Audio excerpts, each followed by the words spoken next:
الحمد لله الذي من أبدع الأفلاك والأرضين، والصلاة والسلام على سيد المرسلين وعلى آله وصحابه وأهل بيته أجمعين.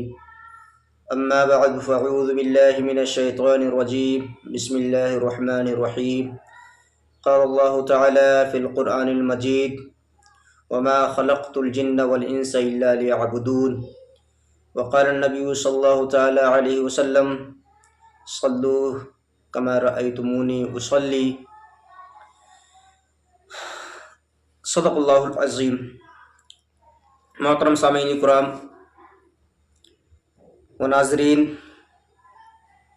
میں نے کل کی ویڈیو میں نماز کی فضیلت کے بارے میں آپ کو بتایا تھا اور شرائط نماز کے بارے میں بتایا تھا.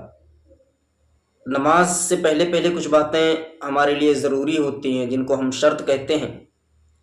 تو 5 چیزیں: طہارت، ستر عورت، استقبال قبلہ، وقت اور نیت.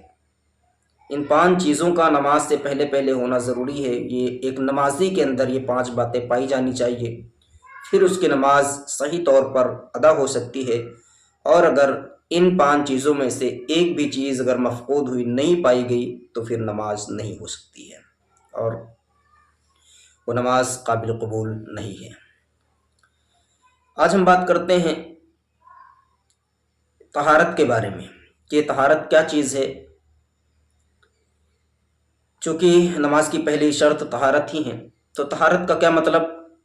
طہارت کا مطلب ہے کہ نمازی کا بدن پاک ہونا چاہیے، نمازی کا کپڑا پاک ہو، اور جس جگہ نماز پڑھنا ہے وہ جگہ بھی تمام نجاستوں سے پاک ہونا چاہیے، جیسے کہ پیشاب، پاخانہ، خون، شراب، گوبر، لید. ان تمام ناپاک چیزوں سے نمازی کا بدن بھی پاک ہو، کپڑا بھی پاک ہو، اور جس جگہ نماز پڑھنی ہے وہ جگہ بھی پاک ہونی چاہیے. اب ایک بات میں اسی میں اور آپ کو بتاتا چلوں کہ طہارت وضو بھی ہے اور غسل بھی ہے. وضو کے بغیر بھی انسان اگر نماز پڑھتا ہے تو نماز نہیں ہوگی، لیکن وضو سے پہلے جو بڑی طہارت ہوتی ہے غسل، اس کا بھی ہونا ضروری ہے، بلکہ اس کا ہونا بالکل ضروری ہے. لیکن بسا اوقات ایسا ہوتا ہے کہ انسان غسل تو کرتا ہے، وہ حالت جنابت میں ہوتا ہے، ناپاک ہوتا ہے، غسل کرتا ہے اور اس وہم و گما میں رہتا ہے کہ اب وہ اس کی ناپاکی دور ہو گئی اور وہ پاک ہو چکا ہے. محض پانی کا اپنے جسم پر ڈال لینا یا دریا اور ندی میں ڈبکیاں لگا لینا، اگر انسان ناپاک ہے تو صرف اور صرف اس سے پاک نہیں ہو سکتا ہے. پاکی حاصل کرنے کے لیے ضروری ہے کہ انسان کے اندر وہ 3 باتیں پائی جانی چاہیے جو کہ غسل کے فرائض میں سے. وہ 3 باتیں کیا ہیں؟ اس سے قبل میں آپ کو یہ بتاؤں کہ انسان ناپاک کس طریقے سے ہو جاتا ہے. انسان ناپاک اس وقت ہوتا ہے اگر وہ بیوی سے مباشرت کر لے یا پھر اسے احتلام ہو جائے، نائٹ فائل وغیرہ. تو ان تمام چیزوں سے انسان بالکل یہ ناپاک ہو جاتا ہے. اب اگر وہ پاک ہونا چاہتا ہے تو پھر اب اس کو اس طریقے سے پاکی حاصل کرنی ہوگی کہ سب سے پہلے وہ اپنے جہاں پر نجاست اگر ظاہر ہے، کوئی نجاست اگر اسے لگی ہوئی ہے تو اس جگہ کو دھلے، اور اگر کوئی جگہ نجاست نہیں لگی ہوئی ہے، نظر نہیں آ رہی ہے، تو جو شرمگاہ کی جگہ ہوتی ہے، جو شرمگاہ ہوتا ہے، وہاں پر پانی ڈالے، اس کو دھلے. اس کے بعد دونوں ہاتھوں کو گٹوں تک دھلا جائے. گٹا کس کو کہتے ہیں؟ اس کو گٹا کہا جاتا ہے. تو دونوں ہاتھوں کو گٹوں تک دھلا جائے.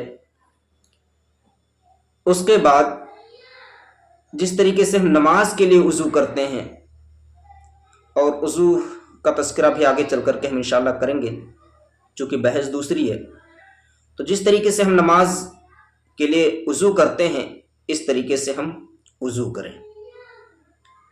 اس کے بعد میں ہم اپنے پورے بدن پر پانی بہائیں، اس طریقے سے کہ ہمارے بدن کا کوئی بھی حصہ باقی نہ رہ جائے، اور اگر باقی رہ گیا، کوئی جگہ خشک رہ گئی، سوکھی رہ گئی، تو پھر ہمارا غسل نہیں ہوگا، اور جب غسل نہیں ہوگا تو پھر ہم اس حالت میں کوئی بھی عبادت نہیں کر سکتے ہیں۔ تو یہ طہارت کا مطلب ہے جس کا نماز سے پہلے پہلے ہونا ضروری ہے۔